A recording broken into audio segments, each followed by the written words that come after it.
Ang hirap pala ng trabaho mo, Boss Dobal.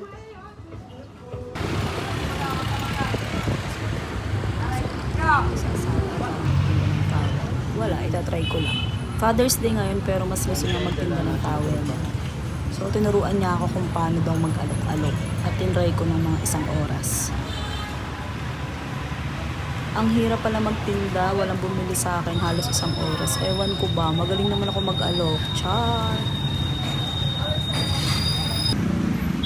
At nung siya na nga yung nag-alok, marami naman bumili. Umupo lang tayo sa gilid.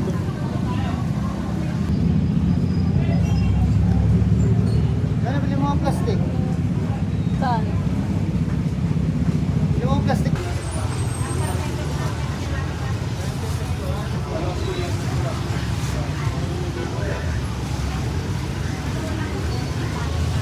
Balis na tayo kasi bawal pala dito. Lipat na nga kami sa ibang area at kasama namin yung pinsa namin. Mariano Alvarez, yo! Tara na, lilipat na tayo. Dito kami ngayon sa may Sky Mart. Nakarami naman kami ng benta at umuwi na rin kami ng mga alas 12 ng tanghali.